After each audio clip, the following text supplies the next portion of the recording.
성경 봉독은 출애굽기 8장 20절로 24절을 봉독하겠습니다. 여호와께서 모세에게 이르시되 아침에 일찍 일어나 바로 앞에 서라. 그가 물론 나오리니 그에게 이르기를 여호와의 말씀에 내 백성을 보내라. 그들이 나를 섬길 것이니라. 내가 만일 내 백성을 보내지 아니하면 내가 너와 내 신하와 내 백성과 내 집들의 바리떼를 보내리니 애굽 사람의 집집에 바리떼가 가득할 것이며 그들의 거하는 땅에도 그러하리라. 그날에 내가 내 백성이 거하는 고센 땅을 구별하여 그곳에는 바리떼가 없게 하리니 이로 말미암아 나는 세상 중에 여호와인 줄을 네가 알게 될 것이라. 내가 내 백성과 내 백성 사이에 구별을 두리니 내일 이 표정이 있으리라 하셨다 하라 하시고, 여호와께서 그와 같이 하시니 무수한 바리떼가 바로의 궁예와 그 신하의 지배와 애굽 전국에 이르니 바리떼로 인하여 땅이 해를 받더라. 아멘. 이번 시간에는 10장 중에서 파리장 네 번째 말씀을 전하도록 하겠습니다. 파리는 더러운 곳에서 생겨서 여러 가지 전염병을 옮긴다 했습니다. 마찬가지로 이 파리장은 우리 입술의 말과 관계가 있는 재앙이라 말씀을 드렸습니다. 우리 마음이 선하면 선한 말이 나오고 마음이 악하면 악한 말이 나오는데, 이런 선하지 못한 악한 말들로 인해서 질병이 생긴다든지 문제가 생기는 것이 파리의 재앙이다, 이렇게 말씀을 드렸습니다. 그리고 아까 봉독해 주신 말씀 속에서 이 파리 재앙이 완악한 바로 왕에게만 임한 것이 아니고 신하들에게도, 온 백성들에게도 또 땅도 해를 받았다, 이렇게 말씀을 하고 계십니다. 그래서 말로 인한 이 재화가 본인에게만 끝나는 것이 아니고 아내에게도, 남편에게도, 자녀에게도, 또 직장에게도, 이웃에게도 또 이렇게 옮겨갈 수 있다는 것을 우리가 생각을 한다면 이 말을 얼마나 조심해야 될까 하는 것을 다시 한번 생각을 하게 됩니다. 그래서 성경에도 보면 곳곳에 이 말의 중요성에 대해서 언급해 놓으신 말씀들이 많이 있습니다. 예를 들면 잠언 18장 21절에 보면 죽고 사는 것이 혀의 권세에 달렸다. 얼마나 무서운 말씀입니까? 살고 죽는 것, 이게 죽고 사는 것이 혀의 권세에 달려있다. 이만큼 우리가 말을, 어떤 말을 하느냐가 굉장히 중요하다, 이런 말이 되겠습니다. 그래서 이 중요성, 말이 얼마나 중요한가를 아는 자들은 시편 기자가 141편 3편에서 얘기한 그 말씀하신 대로 이런 기도를 드릴 수밖에 없습니다. 여호와여, 내 입 앞에 파수꾼을 세우시고 내 입술의 문을 지키소서. 이게 아주 간절한 기도가 될 수밖에 없는 것이죠. 그래서 이 파리 재앙을 다루면서 저희가 언어 생활에 대해서 지금 좀 성경의 예들을 통해서 살펴보고 있습니다. 언어 생활은 이제 크게 나누면 두 가지 분야로 나눌 수가 있겠죠. 악한 마음에서 악한 말이 나온다 했기 때문에 우선 우리 속에 있는 악을 제해버리고, 근데 제해버리기 전에 이제 단계가 있죠. 악한 말을 안 하도록 노력하고 악을 제어하고 더 나가서 정말 죄를 피 흘리기까지 싸워서 악을 빼내는 단계. 그래서 우리 마음을 깨끗하게 하는 단계가 있겠고요. 이거는 소극적인 측면이라고 한다면 이렇게 깨끗하게 된 우리 마음의 그릇에다가 하나님의 마음인 사랑과 선으로 가득 채워서 부정적인 말 하지 아니하고 긍정적이고 생명적인 말, 어디 가든지 살리는 말, 평안을 주는 말을 하는 저희가 되어야 되지 않겠는가. 이것은 굉장히 또 적극적인 측면의 언어 생활이라고 볼 수가 있겠습니다. 그래서 이 두 가지 측면을 우리가 살펴보는 가운데 지금 아직까지는 첫 번째, 어떻게 하면 우리 마음에 악을 버리고 또 이렇게 선한 말, 그러니까 이렇게 악한 말이 나오지 않도록 비워나가는 것이 얼마나 중요하냐. 이 소극적인 측면의 언어 생활에 대해서 지금 살펴보고 있습니다. 그래서 이번 시간까지는 이 소극적인 측면의 언어 생활에 대해서 말씀을 드리고, 다음 시간부터는 조금 더 좀 밝은 그 말을, 정말 경우에 합당한 말을 함으로써 어떻게 생명을 주는가에 대한 것을 살펴보도록 하겠습니다. 잠언 12장 13절에 보면 악인은 입술의 허물로 인하여 그물에 걸린다 말씀하셨습니다. 입술의 허물, 잘못된 말로 인해서 그물에 걸린다는 것은 환난을 당하기도 하고 재앙을 당하기도 한다는 그런 말이 되겠습니다. 그러면 이번 시간에는 이 악인의 입술 중에서 어떤 악인의 입술에 대해서 살펴볼 것인가를 말씀을 드리겠습니다. 이번 시간에는 안하무인, 태도에서 나오는 오만불손하고 무례한 말, 또 경거망동한 말, 또 객기를 부리는 말, 이런 것들이 어떻게 우리의 삶에 엄청난 영향을 주는가 하는 것을 살펴보도록 하겠습니다.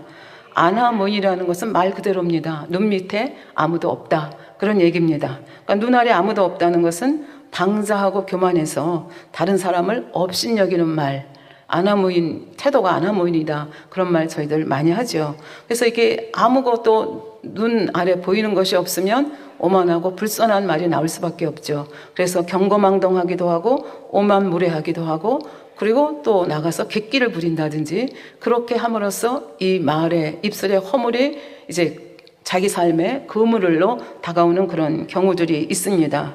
특히 이제 요즘 신문에 보면 이 아나무인의 말 때문에 굉장히 곤욕을 당하는 사람들의 이야기가 자주 등장을 하고 있는데요. 이 사람도 보면 저 사람은 참 인격이 좋으신 분이다, 저 사람은 인격이 별로야, 이런 말을 합니다. 그러니까 사람에도 격이 있다는 얘기입니다. 마찬가지로 우리가 하는 말에도 언어에 격이 있습니다. 저 사람 말은 참 고상해, 저 사람 말은 뭔가 좀 거칠어. 그래서 우리가 하는 말도 우리의 사람의 격이 있는 것처럼 언어에도 격이 있다, 그런 말을 합니다. 근데 요즘은 이 막말 문화, 이 아나무인의 무례한 말, 오만불선한 말, 경거망동한 이런 말이 너무 대중화돼서 아주 어디 가든지 이런 말들을 저희가 들을 수 있는데요. 우리가 얼른 생각하면 이 오만불선한 말, 아나무인의 태도에서 던진 말, 이런 것이 그 말을 듣는 상대에게 물론 상처를 줍니다. 그러나 또 가만히 생각해 보면 남에게 상처를 주기 전에 자기에게도 그게 부메랑이 돼가지고 상처가 된다는 얘기입니다. 그래서 어떤 분은 말씀하시기를 막말은 자해행위다, 자기 스스로를 해치는 행위다, 이렇게 또 말씀하시는 분도 계십니다. 그래서 작년 12월에 일어난 사건이지만 거의 신문에 매일같이 기사가 나오는 사건이 있습니다. 그것이 모 항공사 땅콩 해왕 사건입니다. 그래서 이 사건을 보면서 어떤 학자는 이렇게 진단을 했습니다. 총수는 주인이고 직원은 종이라는 인식이 여전하고 재벌 2세, 3세들이 태어날 때부터 황태자 대접을 받기 때문에 이런 결국은 아나무인의 태도가 나오는 것이 아니냐. 물론 재벌의 자녀들이라고 해서 다 이렇게 아나무인인 것은 아닙니다. 그러니까 제대로 배울 때 배울 것을 못 배웠기 때문에 우리 육체의 교류에서 배운 것처럼 단계에서 배워야 할 것을 배우지 못하고 돈 때문에, 권력 때문에, 명예 때문에 그냥 슬쩍슬쩍 지나간 것들이 이제 이런 모습으로 나타날 수가 있다는 얘기가 되겠습니다. 그래서 이 땅콩 해양 사건도 보면 시작은 굉장히 간단한 것입니다. 이 회사의 부사장 되시는 분이 이제 이 비행기에 1등석에 탔는데 이제 타면 견과류를 서비스하거든요. 근데 그 부사장님께서 보시기에 견과류 서비스하는 것이 매뉴얼과 맞지 않는다 생각했습니다. 그러면 그 서비스한 승무원이 김아무개라고 하시는데, 그러면 김 승무원 이거 이렇게 서빙하는 거 맞아? 이렇게 부드럽게 한마디 했으면 모든 것이 만사오케이로 해결이 됐을 텐데 이분은 그렇게 하지를 못했습니다. 그래서 이분이 하신 말씀을 이제 뭐 정확하게 나중에 재판을 통해서 가려지겠지만 검찰의 공소장에 의하면 이렇게 되어 있습니다. 매뉴얼을 가져오라고 소리를 질렀다고 합니다. 그러니까 그 총괄하는 사무장이 태블릿 PC를 가져오고 매뉴얼을 가지고 왔더니 그 여자 승무원에게 앉아서 무릎을 꿇고 앉아서 해당되는 그 항목을 찾으라고 그렇게 또 소리를 쳤습니다. 그리고 그것으로 끝난 게 아니라 매뉴얼도 제대로 모르는데 안 데리고 갈 거야, 저 X, 이렇게 된 거예요. 그러니까 굉장히 폭언과 막말을 했다는 얘기가 되겠습니다. 그러면서 사무장에게 이제 비행기가 서서히 이제 활주로로 이렇게 이행을 하고 있는데 사무장에게 비행기 세우라고 이제 얘기를 하는 겁니다. 나 이 비행기 안 띄울 거야. 그렇게 얘기하니까 사무장이 기가 막히니까 비행기는 이미 출발했는데요. 그렇게 얘기하니까 상관없어, 네가 나한테 대들어? 어디다 대고 말댔고야. 뭐 이렇게 하면서 이제 굉장히 이 폭언이 계속이 된 거죠. 근데 결국 나중에 알고 보니까 그 여자 승무원이 그 견과류를 그렇게 봉지째 손님께 낸 것이 새 매뉴얼에 의하면 맞는 방법이었습니다. 그럼 이쯤 되면 내가 잘못 알아서 미안해. 그리고 한마디 했으면 모든 것이 만사 오케이가 됐을 것입니다. 그런데 이번에는 그 화살을 그 사무장에게 돌렸습니다. 네가 처음부터 제대로 알아서 나한테 얘기해 줬으면 내가 저 여승무원 억울하게 얘기하지 않았을 거 아니야. 그러니 저 여승무원이 아니라 이번엔 네가 내려야 되겠어. 그렇게 해서 결국은 그 사무장을 다시 비행기를 빽해가지고 사무장을 내려놓고 이제 비행기가 출항을 해서 왔다는 얘기입니다. 근데 이것이 신문에 알려주면서 일파만파가 됐습니다. 그런데 우리는 생각하기를 총수의 자녀, 황제 경영을 하는 이런 집에서만 이런 일이 일어난다고 생각을 하는데, 저도 참으로 놀라운 것은 이 기사가 신문에 나자마자 신문에 계속해서 기사가 아마 오늘까지도 나올 것 같아요. 뭐라고 나오는가 하면 그게 그 집 얘기만 아니에요. 우리 부장님도 그래요. 우리 차장님도 그래요. 우리 팀장님도 그래요. 우리 누구도 그래요. 하다못해 백화점에서 이 주차 아르바이트 하는 사람을 이 모녀가 또 무릎 꿇게 하는 사건도 있었고, 이런 사건이 있으면서 우리가 생각하기에 이렇게 폭언을 하고 이렇게 안하무인격으로 이렇게 하는 것이 꼭 권력층에 있는 사람, 돈 많은 사람만 그렇게 하는 것이 아니라 사실은 우리 사는 것이 다 도토리 키재기 같은 삶을 사는데 자기가 조금이라도 위라고 생각하면 안하무인격으로 이렇게 하는 경우가 생각보다 부지기수로 많다고 하는 것을 이 사건을 통해서 또 신문에 나오는 여러 가지 기사들을 읽으면서 다시 한번 마음에 아주 절절하게 느끼는 그런 계기가 됐습니다. 그래서 이런 그 안하무인격으로 인해서 나오는 사건, 그래서 지금 본인은 구속이 됐고 그 총수 아버지는 백성들 앞에서 머리를 숙여야만 되는 이런 사건까지 지금 아직도 진행 중에 있죠. 그러니까 국민의 초미의 관심사이기 때문에 아마 그냥 지나가지 않을 것 같아요. 일일이 재판이 있을 때마다 그 결과가 신문에 나올 것 같은데요. 저는 이 사건을 읽으면서 그러면 성경에는 이와 같은 사건이 없을까? 그리고 생각해 보니까 몇 건이 있었습니다. 이 시간에 몇 건을 다 말할 수는 없고, 그 중에 이제 그 암몬 왕 한운에 대한 이야기를 여러분과 같이 나누려고 합니다. 사무엘하 10장 1절에 보면 그 후에 암몬 자손의 왕이 죽고 그 아들 한운이 대신하여 왕이 됐다. 그래서 여기서 암몬 자손의 왕이 죽었다는 것은 이제 앞뒤 전후로 보면 나하스 왕이라고 하는 것을 알 수가 있습니다. 그래서 나하스라고 하는 암몬 왕이 죽고 그 아들이 한운인데 그 아들이 아버지 뒤를 이어서 암몬의 왕이 됐습니다. 다윗은 이 나하스와의 관계가 좋았던 것 같습니다. 성경에 보면 사울하고 나하스의 관계는 원수지간입니다. 그런데 사울과 다윗은 또 원수였잖아요. 그러니까 이 원수의 원수는 친구라고 이 나하스하고 다윗은 상당히 좋은 관계를 가지고 있었던 것 같아요. 근데 구체적으로 나하스가 다윗에게 어떤 좋은 일을 베풀었는지, 혜택을 베풀었는지에 대해서는 성경에서는 말씀하고 있지 않습니다. 그러나 다윗 왕은 그 사무엘하 10장 2절에 보면 다윗이 가로되 내가 나하스의 아들 한운에게 은총을 베풀되 그 아비가 내게 은총을 베푼 것 같이 하리라 하고 그 신복들을 명하여 그 아비 죽은 것을 조상하라 하니라. 그러니까 이제 그 나하스 왕이 죽었다는 얘기를 듣고 조문 사절단을 보낸 거죠. 근데 이제 문제는 여기서부터 생기기 시작했습니다. 다윗은 굉장히 선한 마음으로 그 나하스 왕 자기에게 잘해주고 은총을 베풀었던 그 왕을 생각해서 내가 그 아들하고도 잘 지내야지, 이런 마음으로 선의로 조문 사절단을 보냈는데 이것이 이제 사단이 난 거죠. 어떻게 사단이 났는가 하면 3절에 보면 암몬 자손의 방백들이 구주 한운에게 고하되 왕은 다윗이 조객을 보낸 것이 왕의 부친을 공경함인 줄로 여기시나이까. 다윗이 그 신복을 보내어 이 성을 엿보고 탐지하여 함락시키고자 함이 아니니까.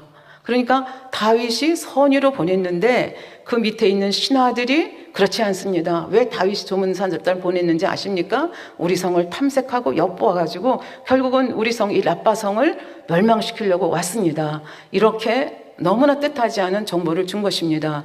그러면 이 한운 왕이 정말 신중하고 그 마음에 선이 있는 사람이라고 하면 어떻게 생각했습니까? 가만히 있어봐. 우리가 좀 더 알아봐야 되지 않겠어?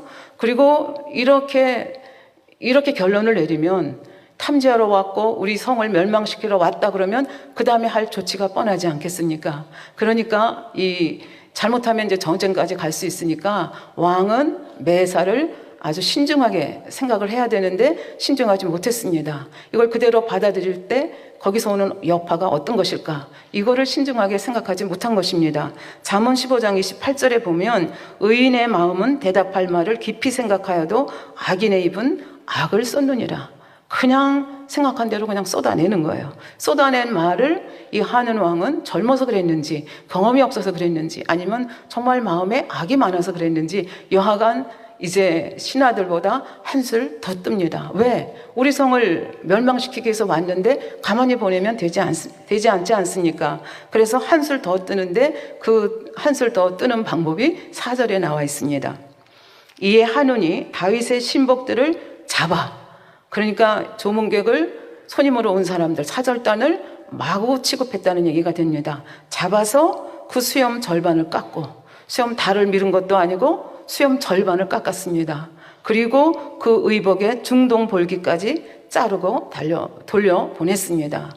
사실 지금도 그렇지만 누가 내 수염을 잡는다, 수염을 깎는다, 지금도 수치스러운 일 아닙니까? 그러나 3000년 전 그 중궁동의 그 문화적인 상황 속에서 이 남자의 수염이라고 하는 것은 명예와 권위의 상징이었습니다. 근데 명예와 권위의 상징인 그 수염을 다도 아니고 반만 이렇게 밀어버렸다고 하는 거, 이거는 엄청난 수치를 가한 것입니다. 더구나 그때 당시에는 노예들은 수염을 마음대로 기를 수가 없었다고 합니다. 그러니까 수염을 잘라냈다고 하는 것은 노예 취급을 했다는 그런 얘기가 되겠습니다. 그러니까 수염을 반쯤 잘린 이 조문사절단의 입장에서는 정말 당해서는 안 되는 수치를 당했다, 그런 얘기가 되겠습니다. 이것으로 끝났어도 좋을 텐데 또 어떻게 했습니까? 그 의복에 중동 볼기까지 자르고 돌려보냈다. 여러분들 중동의 남자의 옷 아시죠? 원피스잖아요. 위에서부터 이렇게 통으로 있는 그 원피스인데 원피스를 엉덩이에서 반을 딱 잘랐어요. 그러면 엉덩이가 보이고 하체가 보이겠죠. 그러니까 엄청난 수치를 입힌 거죠. 그러니까 이 수치는 사실은 조문객에게 직접적으로 준 수치지만 이것은 결국 한 발자국만 더 가면 누구에게 준 수치하고 이퀄 관계가 됩니까? 다윗 왕에게 준 수치와 이퀄이 된다, 동등하다고 볼 수가 있겠습니다. 그러니까 이 소식을 들은 다윗은 굉장히 노했습니다. 노했고, 그 다음에 그 수염이 반쯤 깎인 이 사람들은, 반만 밀은 이 사람들은 어떻게 해요? 여리고에서 그 수염이 다 기를 때까지 기다렸다가 돌아오라, 이렇게 얘기를 합니다. 그래서 이렇게 일을 하고 보니까 아몬 왕이 정신이 번쩍 드는 거예요. 아, 일이 이렇게 객기 부리고 그냥 아무 생각 없이 안하무인으로 이렇게 행동해서 끝날 것이 아니구나. 다윗이 굉장히 노했다는 걸 알고 자기들이 그 미워하는 자들이 됐다는 걸 알고 이제 전쟁 준비를 합니다. 그런데 암몬이라고 하는 나라는 이스라엘과 전쟁을 할 만한 실력이 없는 나라입니다. 그러니까 실력이 없으면 어떻게 해요? 남의 실력을 빌려와야 되잖아요. 그러니까 이제 그 6절에 보면 암몬 자손이 자기가 다윗에게 미움이 된 줄 알고 사람을 보내요. 베르홉 아람 사람과 소바 아람 사람의 보병 2만과 마아가 왕과 그 사람 1천과 돕 사람 1만 2천을 고용했다, 이렇게 돼 있습니다. 그래서 여기 베르롯 아람하고 소바하고 마아가는 아람의 소도시 국가들을 얘기합니다. 그러니까 아람의 소도시 국가에서 또 2만 명하고 1000명을 했고 돕지방에서 12,000명을 해서 말하자면 돈을 주고 군사들을 사왔다는 얘기입니다. 용병들을 구입했다는 얘기죠. 그래서 용병, 그 구입한 용병의 총수가 33,000명입니다. 그리고 이 사무엘 하에는 나와 있지 않지만 역대서에 보면 이때 들은 돈이 은 1,000 달란트라고 되어 있습니다. 은 1,000 달란트가 얼마만큼 많은 돈인지 우리 감각이 없습니다. 그래서 이거를 드라크마로 환산을 하면 1드라크마는 한 사람의 남자가 하루에 그 고용해서 받는 그 돈이라고 합니다. 그러면 600만 드라크마가 된다는 얘기입니다. 그러니까 600만 드라크마 얼마나 많은지, 그러니까 엄청난 돈을 들여서 결국은 용병을 사서 전쟁을 준비했다는 그런 얘기가 되겠습니다. 그러니까 전쟁하지 않아도 될 일을 긁어부스럼을 만들어서 지금 전쟁을 이제 안 해도 될 전쟁을, 더군다나 전쟁할 실력이 없는 나라가 이렇게 하게 됐다는 그런 얘기가 되겠습니다. 그래서 다윗은 이렇게 용병까지 암몬이 모아가지고 이게 주시하지 않겠습니까? 주시를 했는데 이게 암몬이 용병까지 모아가지고 이렇게 전쟁을 일으킨다는 소식을 알고 전쟁할 수밖에 없지 않습니까? 그래서 누구를 그 대장으로 보내는가 하면 요압 장군을 이제 싸움터에 이 아람과 또 돕지방과 암몬 자손의 이 연합군의 싸움을 누구를 그 대장으로 세워서 보내는가 하면 요압을 대장으로 세워서 보냅니다. 이제 요압 장군은 상당히 유명하죠.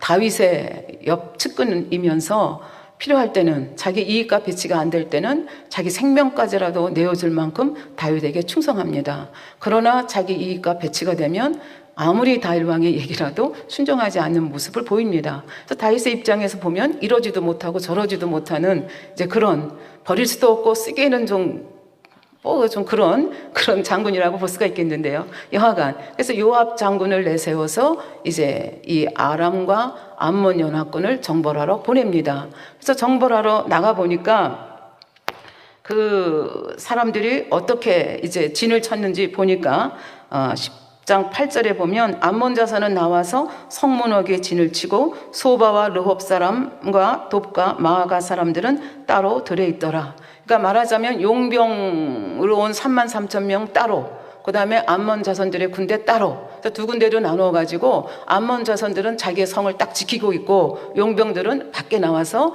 또 다른 곳에서 진을 치고 있었다는 얘기죠. 그러니까 그 전쟁 상황을 딱 본 요압이 전쟁에 아주 그 경험이 많은 사람이니까 딱 자기 팀도 둘러가릅니다. 나는 그 요압 장군의 한 팀하고 그 아우 아비새의 한 팀으로 나누게 됩니다. 그러면서 얘기합니다. 자기는 정예병을 이끌고 이 아람의 용병들을 우선 대체하겠다. 그러니까 너는 암몬 자손들을 그 성을 지키고 있는 그 자손들을 대체하라. 그러면서 둘이 약조를 합니다. 전쟁을 잘 살펴서 만약에 내가 좀 약할 것 같으면 네가 와서 나를 도와주고 내가 좀 끌리는 것 같으면 내가 너를 도와주겠다. 그렇게 서로 약조를 하고 이제 전쟁을 하게 되죠. 근데 전쟁 결과는 13절에 보니까 요압과 그 종자가 아랍 사람을 향하여 싸우려고 나아가니 저희가 그 앞에서 도망하고, 그러니까 용병으로 사원 33,000명이 요압 장군에게 밀려서 다 도망갔다는 얘기입니다. 그러니까 이 용병들이 도망가는 것을 보고 14절에 암몬 자손은 아람 사람의 도망함을 보고 저희도 아비새 앞에서 도망하여 성으로 들어간지라. 전쟁 끝입니다. 그러니까 누가 이긴 거예요? 이스라엘 사람들이 이긴 것입니다. 그리고 그 다음에 보면 요압이 암몬 자손을 떠나 예루살렘으로 돌아오니라. 왜 끝장 보지 않고 돌아왔지? 이런 생각을 여러분들이 하실 수가 있는데, 이건 이제 이스라엘이라고 하는 특유한 그 상황을 여러분들이 염두에 두셔야 됩니다. 가끔 가다 보면 이제 이런 기절이 나오는데, 왜냐하면 지금처럼 무슨 첨단 병기 가지고 전쟁하는 것이 아니고 이제 사람이 직접 나가서 싸워야 되니까 우기가 되면, 다시 말하면 겨울철이 되면 전쟁하기가 어렵습니다. 피차 어려운 거죠. 그러니까 이제 돌아오게 되는 거죠. 그래서 회군했다는 그런 얘기가 되겠습니다. 그래서 여기까지 하고 끝났으면 괜찮았을 텐데, 이 아람의 용병들이 전쟁에 참여했다가 그냥 다 도망가고 끝났잖아요. 그런데 그 아람 중에 소바 왕인 하닷 에셀이 가만히 전세를 보니까 지금 이대로 가만히 있었다가는 이스라엘에게 휘둘리겠구나, 그런 생각을 합니다. 그래서 이 소바 왕 하닷 에셀이 중심이 돼서 이 아람에 있는 소도시 국가들을 다시 규합을 합니다. 규합을 해서 헬렘이라고 하는 곳에 모여가지고 이스라엘과 전쟁을 준비하고 있습니다. 이 전쟁 소식을 들은 다윗은 그냥 있을 수가 없잖아요. 이스라엘을 지켜야 되니까 이제 다윗은 이번에는 본인이 직접 출정을 합니다. 직접 출정을 해서 이번에도 엄청난 승리를 얻습니다. 얼마만큼 승리를 얻는가 하면 18절에 보면, 사무엘하 10장 18절에 보면 아람 사람이 이스라엘 앞에서 도망한지라 다윗이 아람 병거 700승의 사람과 마병 4만을 죽이고 또 그 군대 장관 소박을 치매 거기서 죽으니라. 그러니까 아주 엄청난 승리를 거두었습니다. 그러니까 이것을 계기로 해서 하닷 에셀은 물론이고 아람의 그 소도시 국가들이 감히 이스라엘과는 싸워서는 아니 되겠구나, 그러면서 조공을 바치는 국가들로 이제 자리매김하게 되는 거죠. 다시 말하면 이스라엘과 평화 조약을 맺습니다. 전쟁이 이제 여기서 끝났으면 또 얼마나 좋겠습니까? 그런데 문제가 있지 않습니까? 이 전쟁을 시작한 장본인이 누굽니까? 암몬왕, 젊은왕 한운입니다. 그러니까 이 전쟁의 이 씨앗을 제거하지 않으면 항상 이것이 문제가 될 것을 생각하고 이 다윗은 암몬왕을 제거하기 위해서 또 전쟁을 벌이게 됩니다. 그래서 사무엘하 11장 1절에 보면 해가 돌아와서 왕들이 출전할 때가 되매, 이게 바로 그런 표현입니다. 해가 돌아와서 왕들이 출전할 때가 됐다고 하는 것은 우기가 지나서 다시 전쟁하기 좋은 계절이 됐다, 그런 얘기입니다. 그런 계절이 되매 다윗이 요압과 그 신복과 온 이스라엘 군대를 보내니 저희가 암몬 자손을 멸하고 랍바를 에워싸고 다윗은 예루살렘에 그대로 있으니라. 그러니까 이때 전쟁에 나간 야전 사령관이 누군가 하면 요압입니다. 그리고 다윗은 이 전쟁에는 참여하지 아니하고 예루살렘에 그대로 머뭅니다. 그래서 여러분들이 성경을 읽어가다 보면 이 랍바성을 치기 위해서 요압 장군을 보내고 다윗이 예루살렘 성에 머물러 있는 동안에 무슨 사건이 일어납니까? 한가하게 지붕을 거닐다가 밧세바를 보고 또 범죄하는 사건이 벌어지게 되지요. 지금은 뭐 그것을 자세히 볼 시간은 아니니까 여하간에 이렇게 해서 이제 랍바성을 요압에게 치도록 명령을 했고, 요압은 굉장히 유능한 장군이기 때문에 랍바성을 거의 다 이제 치게 됐습니다. 그런데 자기 유익과 배치가 되지 않으면 생명까지라도 줄 만큼 다윗에 충성하는 자라고 말씀을 드렸습니다. 그 모습이 여기에 나타납니다. 사무엘하 12장 26절에 보면 요압이 암몬 자손의 왕성이라고 하는 건 왕이 있는 성이란 얘기죠. 랍바를 쳐서 취하게 되매 사자를 다윗에게 보내어 가로되 내가 랍바 곧 물들의 성을 쳐서 취하게 되었으니 이제 왕은 남은 군사를 모아 진치고 이 성을 취하소서. 내가 이 성을 취하면 이 성이 내 이름으로 일컬음을 받을까 두려워하나이다. 영광 제가 받기 원치 않습니다. 다윗 왕께서 이 성을 치셨다는 영광을 받으셔야 되지 않겠습니까? 그러니까 남은 군사를 데리고 와서 이 나머지 마무리를 해 주십시오. 참 충성스러운 요압의 모습입니다. 그래서 다윗은 남은 군사를 모아서 가서 랍바성을 문제없이 쳐서 취합니다. 그리고 30절에 보면 그 왕의 머리에서 보석 있는 면류관을 취하니 그 중량이 한금 달란트라. 다윗이 머리에 쓰니라. 그러니까 한운 왕이 썼던 그 엄청난 면류관을, 군보석이 달린 그 보석이 달린 면류관을 누가 썼다는 거예요? 다윗이 썼다는 거죠. 그러니까 여기 행간을 읽어보면 한운 왕은 생명이 끝난 것입니다.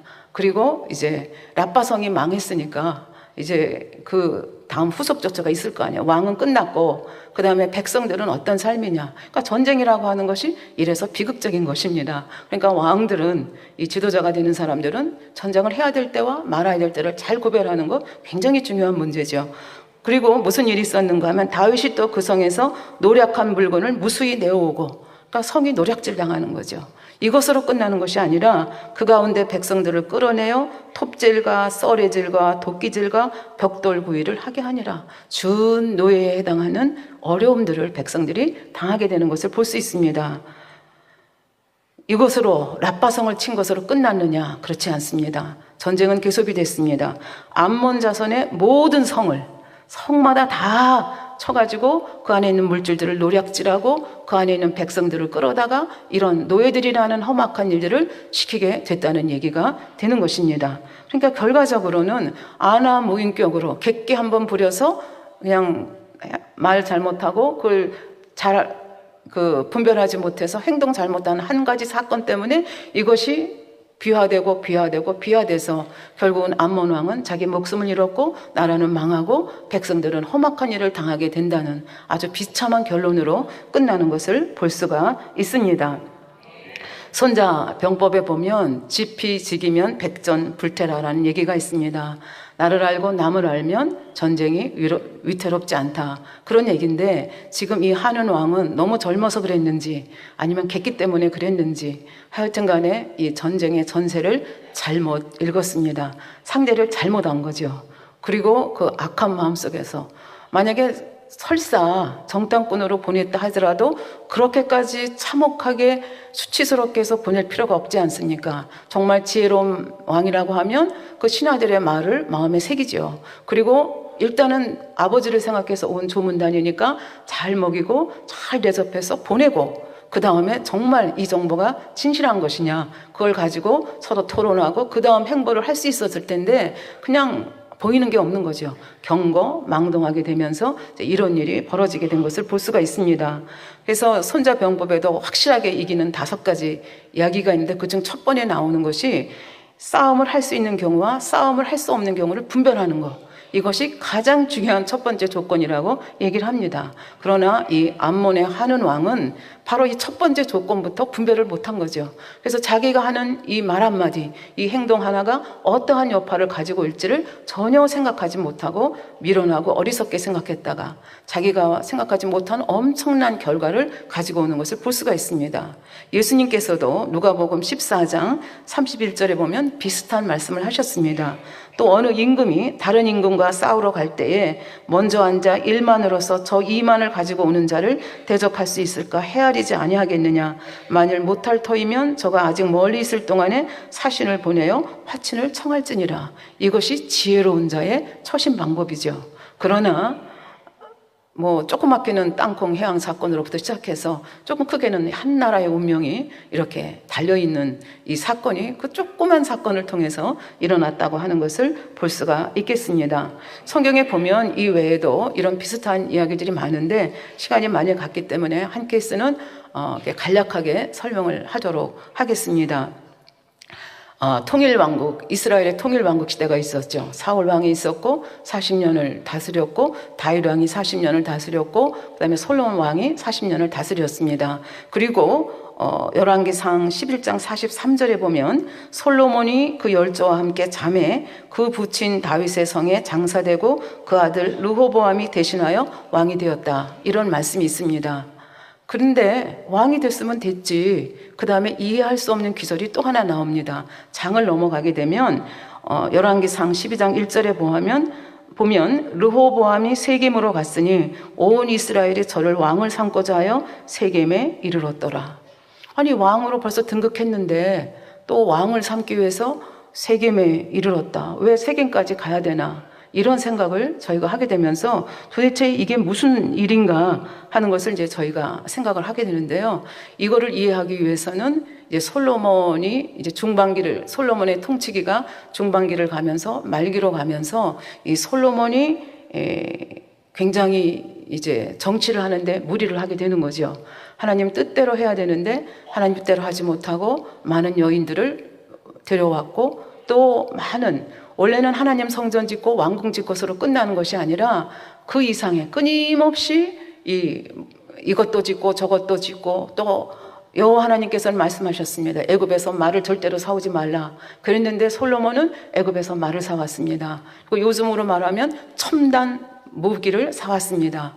그리고 여인들을 통해서 물론 여인들을 좋아한 면도 있었겠지만 인간적으로 생각해서 이 혼인 동맹을 통해서 이 주위에 있는 나라들과 단단한 유대 관계를 맺음으로 나라가 보호를 받겠다. 아마 이런 마음이 있었던 것 같아요. 그런데 우리가 성경을 보면 성경에 의하면 군사의 수가 많고 적음에 승리가 달린 것이 아닙니다. 특히 하나님이 함께 하시는 전쟁에서는 가장 중요한 것은 군사의 수가 아니라 얼마만큼 하나님을 신뢰하며 하나님 말씀대로 사느냐가 중요합니다.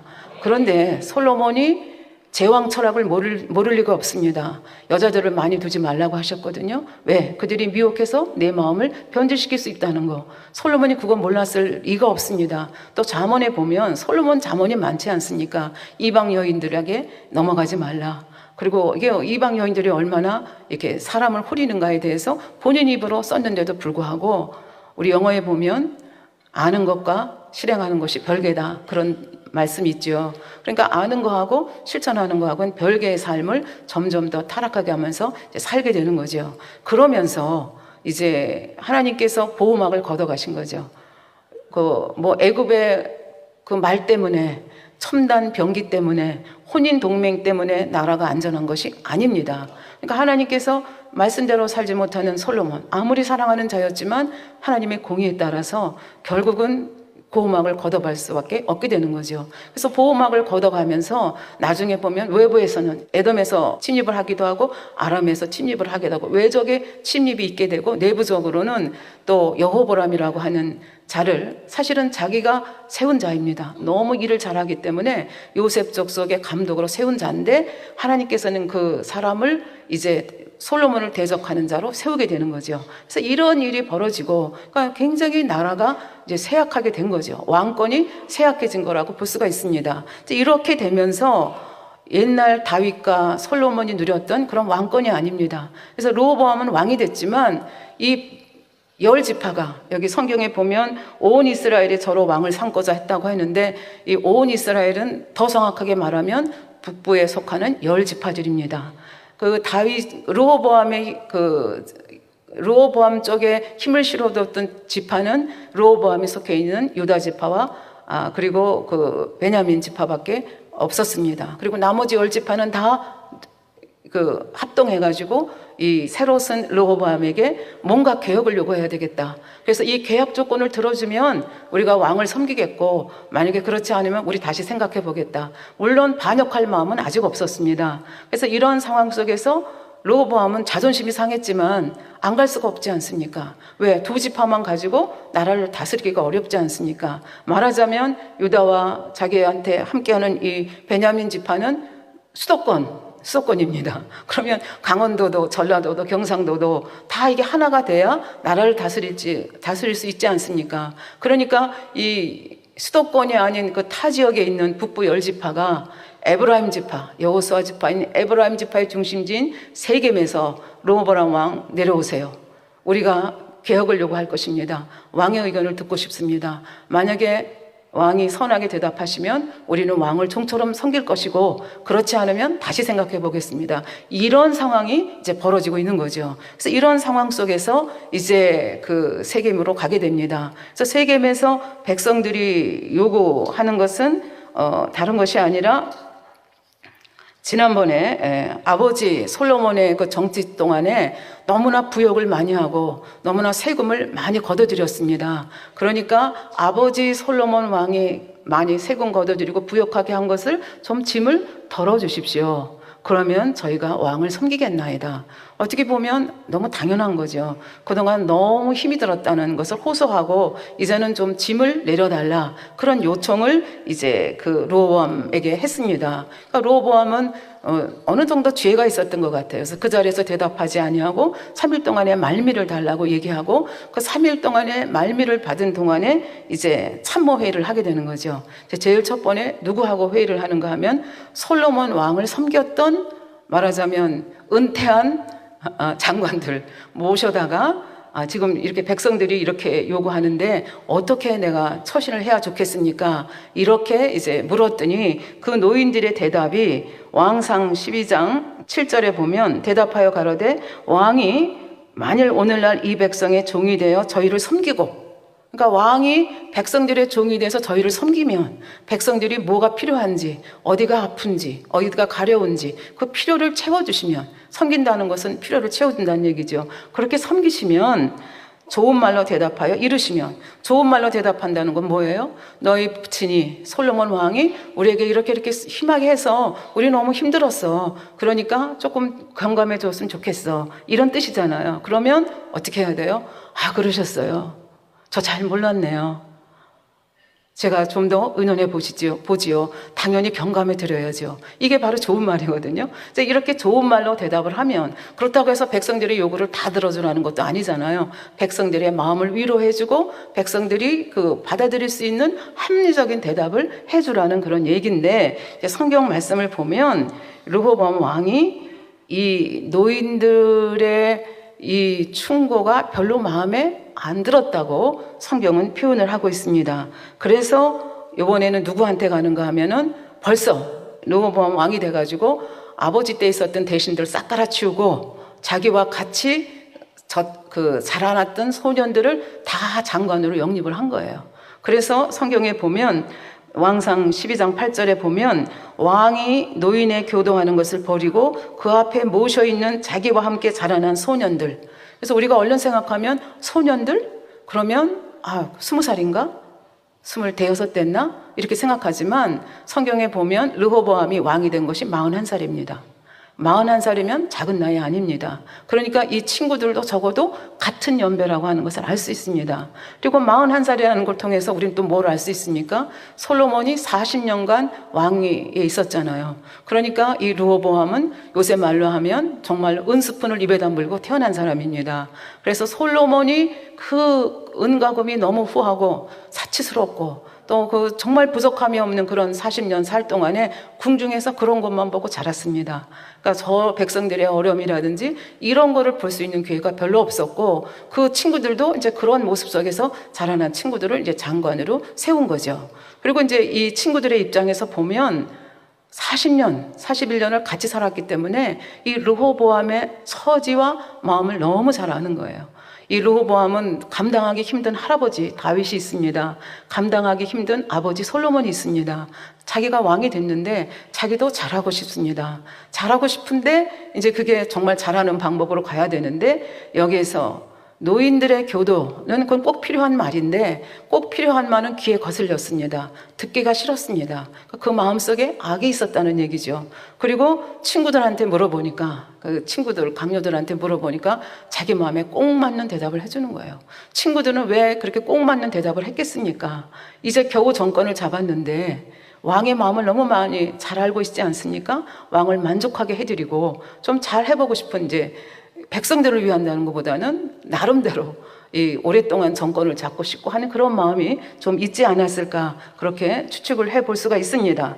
그래서 이 노인들의 충고와는 달리 이 젊은이들, 같이 자라난 젊은이들이 뭐라고 대답을 했는가 하면, 나의 새끼손가락이 내 부친의 허리보다 굵으니, 이 나의 새끼손가락은 르호보암의 새끼손가락입니다. 그 새끼손가락이 자기 아버지 솔로몬의 허리보다 굵다는 얘기입니다. 이거는 말이 안 되지 않습니까? 그런데 왜 이렇게 젊은 그 동료, 그 강요들이 이렇게 말했나? 이건 아첨하는 말입니다. 르호보암의 마음을 너무 잘 압니다. 한편으로는 불안하고 한편으로는 아버지보다 잘하고 싶고 이런 마음이 있는 르호보암의 마음을 알아가지고 아버지 솔로몬보다 네가 더 강해, 이렇게 함으로써 아첨하는 이런 말인데, 사실은 이 아첨하는 말에 넘어가면 안 됩니다. 그런데 르호보암은 그 아첨하는 말이 너무 좋은 거예요. 그러니까 악인은 어떻게 해요? 악인뿐만, 사람들은 자기가 좋아하는 것에 귀를 기울이게 돼 있습니다. 그러니까 선한 사람은 선한 말에 귀를 기울이고 악한 사람은 악한 말에 귀를 기울이게 돼 있는데, 지금 르호보암은 악한 말에 귀를 기울이는 거예요. 왜? 자기 입맛에 맞으니까. 그러면서 대답할 말을 일러줍니다. 내 부친이 너희로 무거운 멍에를 매게 하였으나, 그러니까 아버지 솔로몬이 그 무거운 멍에를 했다 하는 것을 인정합니다. 알고 있습니다. 하나, 이제 나는 너희의 멍에를 더욱 무겁게 할지라. 내 부친은 채찍으로 너희를 징치하였으나 나는 전갈로 너희를 징치하리라. 얼마나 무서운 얘기입니까? 아버지보다 더 무겁게 하겠다는 얘기. 지금 세금 경감해주고 노역 좀 덜하게 해달라고 하는데 무슨 말이야? 나는 더 세게 할 거야. 그러면서 하는 얘기가, 채찍으로 너희를, 내 부친은, 내 솔로몬 왕은 채찍으로 너희를 징치했지만 나는 전갈로 너희를 징치하리라. 채찍으로 피가 났는데 그 난 피를 전갈이 빨아먹는 형상입니다.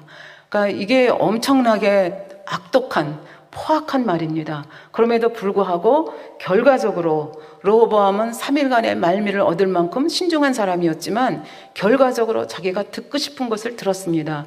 자기가 하고 싶은 말을 하게 됩니다. 그러니까 백성들의 마음을 헤아리는, 배려하는 마음이 없었다는 얘기죠. 그리고 3일 후에 백성들 앞에서 한마디도 틀리지 않게 자기와 같이 자라났던 그 소년 방백들이 자기 입에 넣어준 그 말을 그대로 하는 것을 볼 수가 있습니다.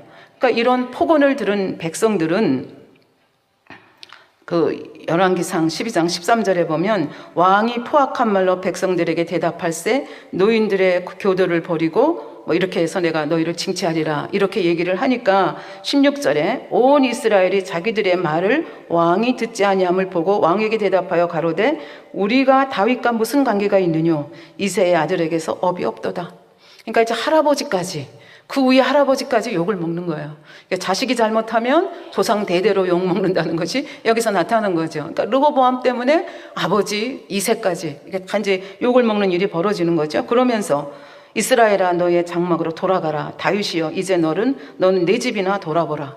그러면서 이제 분열의 조짐이 있게 되는 겁니다. 그러니까 지금까지는 10지파가 르호보암을 세겜까지 내려오라 했지만 나라를 감히 분열하고자 하는 마음은 사실은 없었습니다. 그러나 이 악독한 말이 그 분열의 계기가 되는 거죠. 그리고도 악독한 말을 하고도 자기가 얼마나 악독한 말을 했는지를 미처 깨닫지 못합니다. 그래서 아파서 자기 집으로 돌아간 백성들에게 또 일을 수습한다고 사람을 한 사람 보냈습니다. 그 사람이 누구냐 하면은 아도니람이라고 하는 사람을 보냈는데, 이 아도니람이라고 하는 사람은 직책상 백성들과 관계가 좋을 수가 없습니다. 왜? 백성들이 그렇게 싫어하는 부역을 감독하는 사람이었습니다. 언제부터? 다윗 왕 때부터. 그러니까 굉장히 오랫동안 이 부역을 담당하는 감독관이었는데 백성들하고 감정이 좋을 리가 없지 않습니까? 그런데 그 아도니람을 해결한다고 보낸 거예요. 그러니까 백성들이 딱 보니까 바로 그 사람이 온 거예요.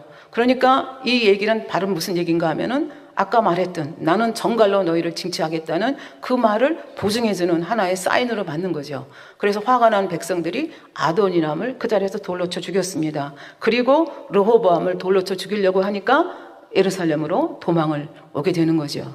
그러면서 이제 나라가 여로보암이라고 하는 인물이 이제 그 전에 등장을 하는데, 지금 시간이 없기 때문에 다 말씀드릴 수가 없지만 여로보암을 중심으로 해서 10지파가 떨어져 나갑니다. 그러니까 사울왕, 다윗왕, 솔로몬 때 그렇게 힘써서 만들었던 나라가 불과 며칠 만에 완전히 두 동강이 나는 것을 볼 수가 있습니다. 이 두 동강이 나는 계기는 물론 이제 솔로몬을 징계하는 면도 있지만, 솔로몬 징계한다고 그래서 르호보암은 자동적으로 그러면 그 징계를 받느냐? 아니라는 거 우리 알고 있습니다. 바로 왕의 계기를 통해서도 우리가 여러 번 말씀을 드렸죠. 바로 왕이 완악해서 하나님께서 열재앙을 보내셨다. 사실은 그 이면을 읽으면 바로 왕이 하나님께서 바로 왕을 완악하게 한 것이 아니라 이게 재앙이 하나하나 더해지면서 그 완악한 것이 드러나면서 결국은 멸망으로 갔다는 얘기가 되는 거죠. 르호보암도 마찬가지입니다. 하나님께서 아히야를 통해서 여로보암을 통해서 나라를 찢어서 둘로 나누겠다. 그래서 그것이 다 자연적으로 자동적으로 그렇게 된 것이 아니라 결국은 르호보암이 자유의지 가운데 악한 가운데서 선택해서 그렇게 됐다는 것을 우리가 알 수 있습니다. 하나님께서는 이것을 이미 아셨기 때문에 또 아히야를 통해서 이렇게 여로보암을 또 세우신 것을 저희는 알 수가 있겠습니다. 그렇게 해서 이 르호보암이라고 하는 사람도 얼마나 그 120년 동안 유지되던 그 나라를 이렇게 허망하게 며칠 만에 두 동강을 내버리고, 그러니까 자연적으로 이 남북 관계는 치열하게 나쁠 수밖에 없지 않겠습니까? 그래서 이렇게 해서 나라가 둘로 갈라지는 계기가 됐다 하는 것을 알 수가 있겠습니다. 이제 결론을 내리도록 하겠습니다. 이제 암몬 왕 한운 왕에 대한, 젊은 왕에 대한 얘기를 여러분들이 들으셨습니다.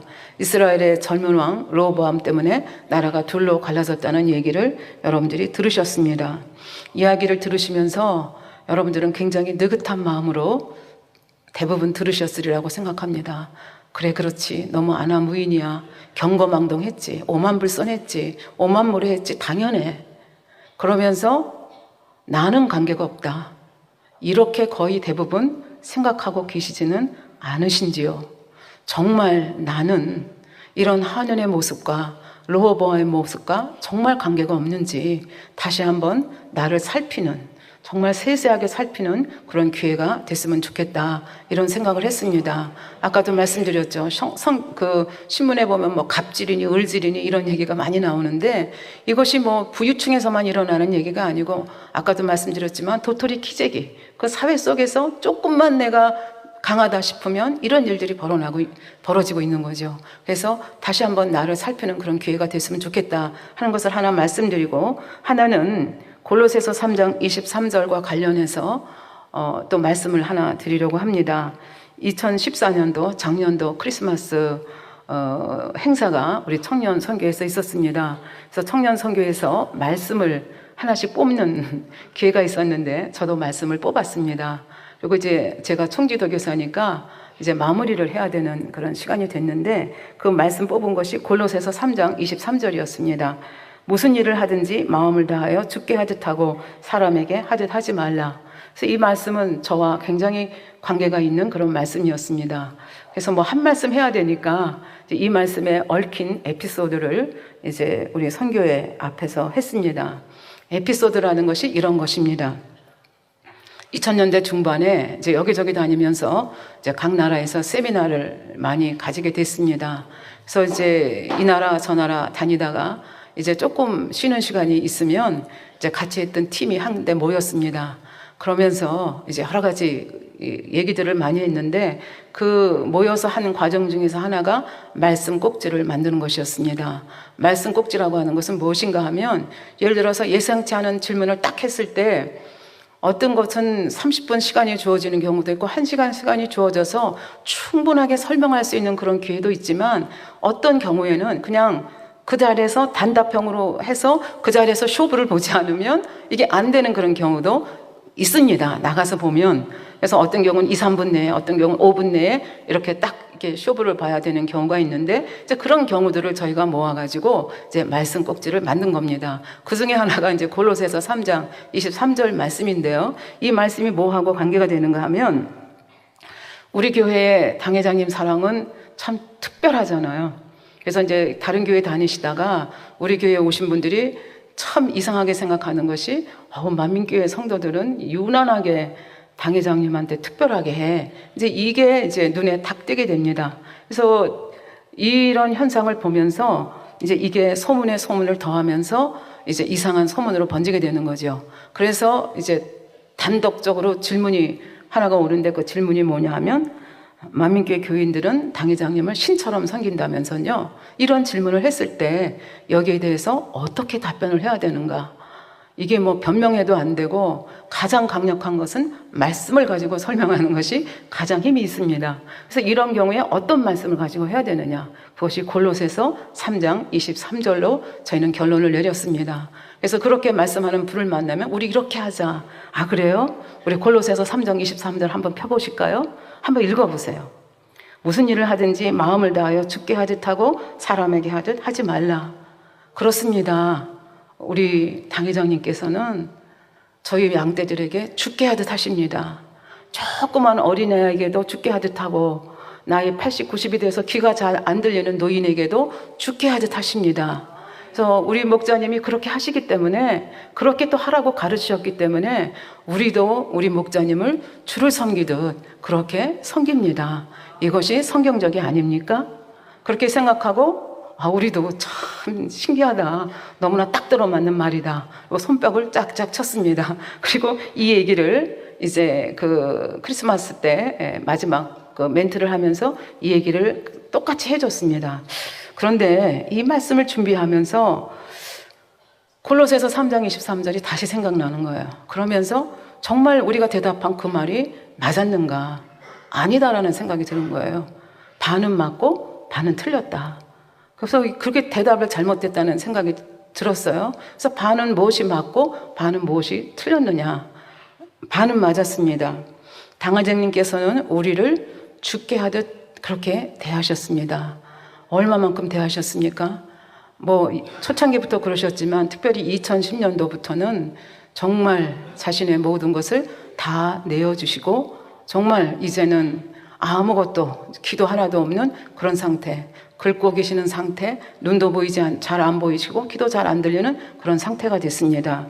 근데 올해는 이상하게 이 아버지의 사랑에 대한 이야기들이 신문지상에도 많이 이제 이야기가 됩니다. 회자가 되고 있습니다.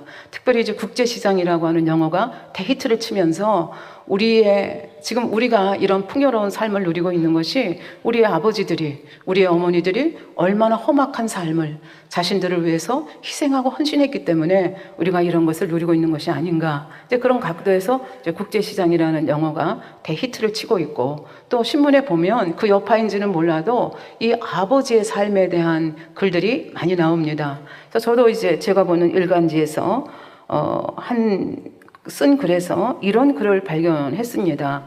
이정록 시인이라고 하는 시인이 연탄이라는 제목의 시를 썼습니다. 저는 참 이 시인들 보면 어떻게 이런 생각을 하지? 어떻게 연탄을 보면서 아버지 사랑을 생각하지? 그러니까 시인이지. 그러면서 제가 이 시를 읽으면서 가슴이 울컥울컥 하면서 어떻게 이렇게 짧은 글 속에서 이렇게 아버지의 사랑을 녹여내서 이렇게 가슴이 먹먹하도록 만들어내는가, 이런 생각을 했습니다. 그 시를 여러분에게 읽어드리겠습니다. 그러니까 아버지를 연탄에 비교한 거예요.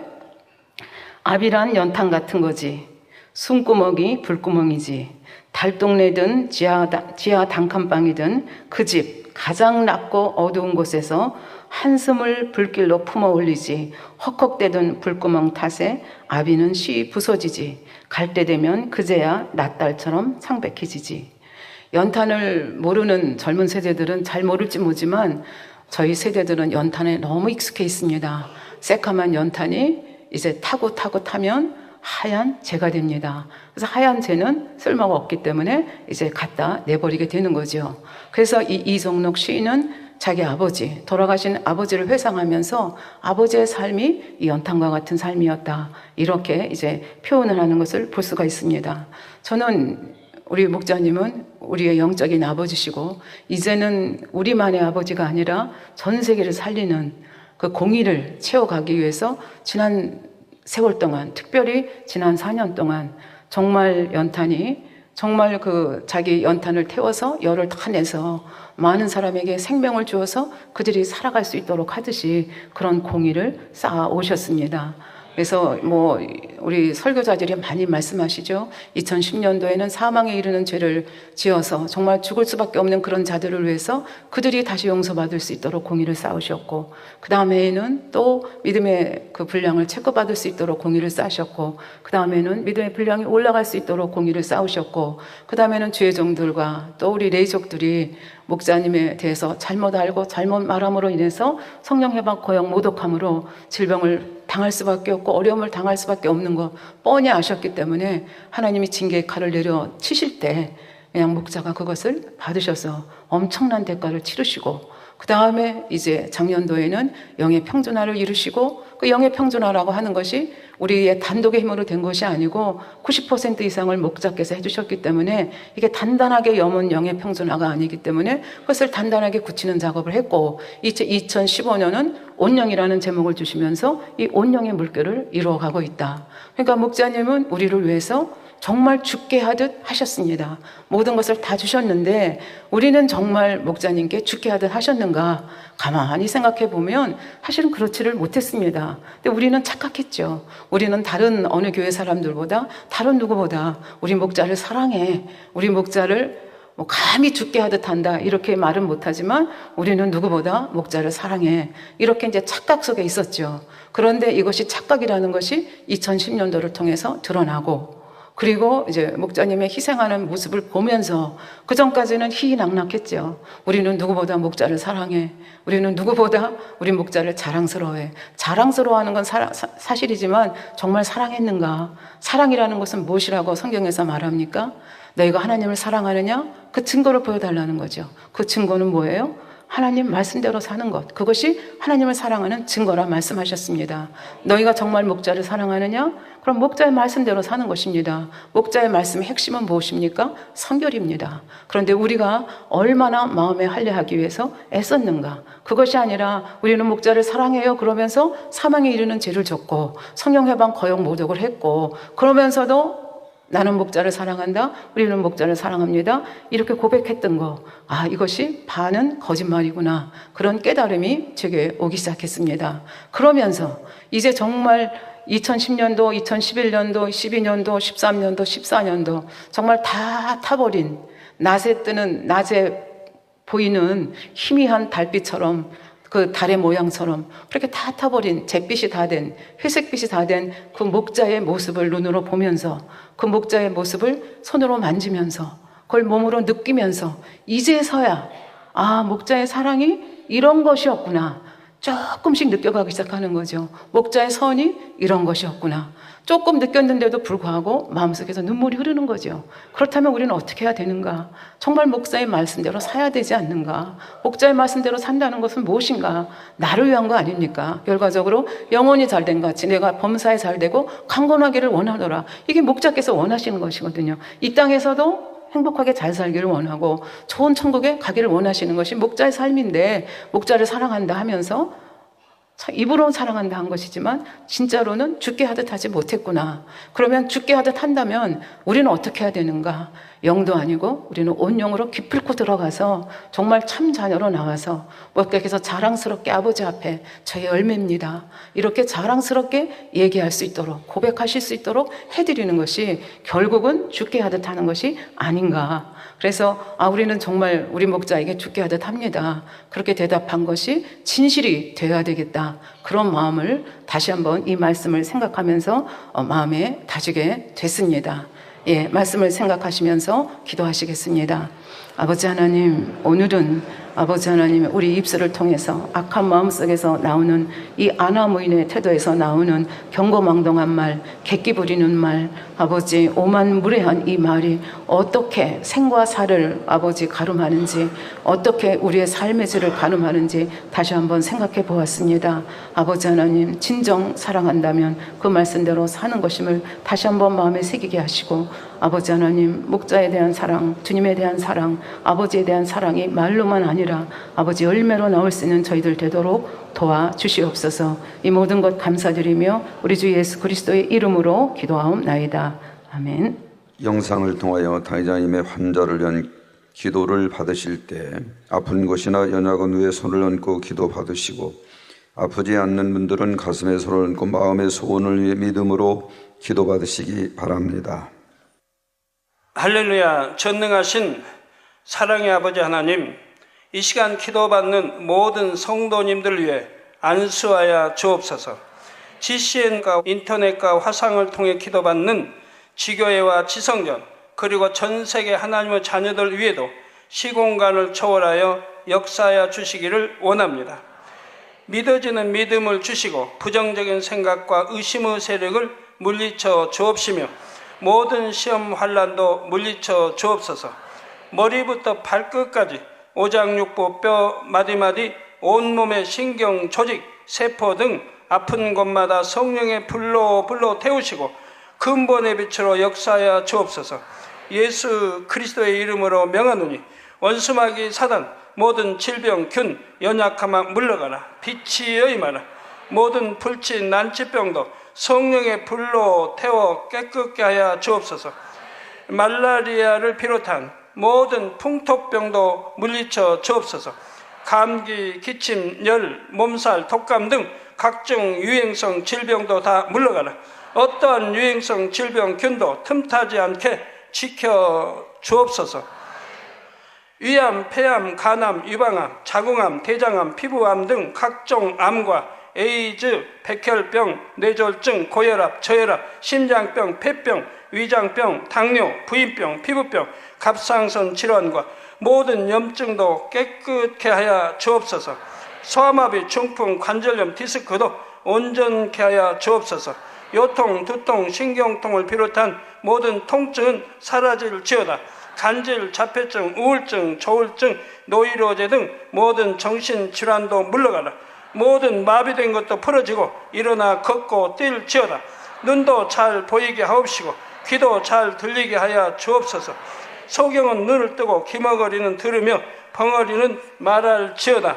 각종 사고 후유증도 깨끗게 하시고 부러진 뼈도 붙여 주옵소서.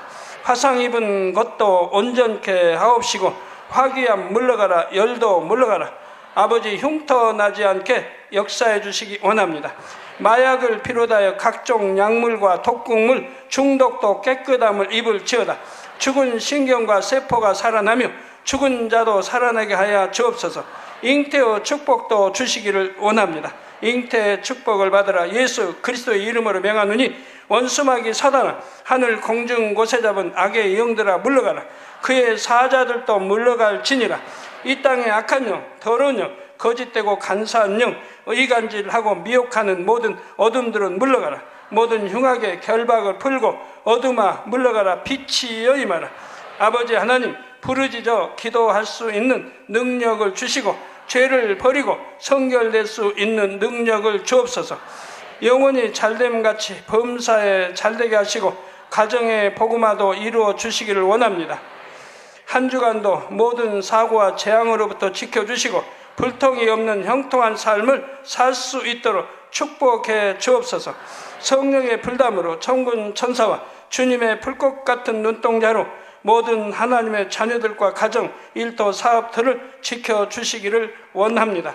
학생들에게 지혜와 명철을 더하시고 공부할 수 있는 뜨거운 마음과 열정도 더하여 주옵소서. 마음과 생각을 세상에 빼앗기지 않도록 지키시고 하나님을 뜨겁게 사랑하는 학생들로 축복하여 주옵소서. 하나님의 자녀들이 먹으나 마시나 입으나 무엇을 하든지 하나님 앞에 영광 돌리는 삶이 되게 축복하여 주시기를 원합니다. 나는 하나님을 만났노라, 체험했노라, 응답 받았노라, 축복 받았노라 간증하는 입술이 되게 역사하여 주옵소서. 아버지 하나님 감사합니다. 홀로 영광 받으옵소서. 우리 주 예수 그리스도의 이름으로 기도하옵나이다. 아멘.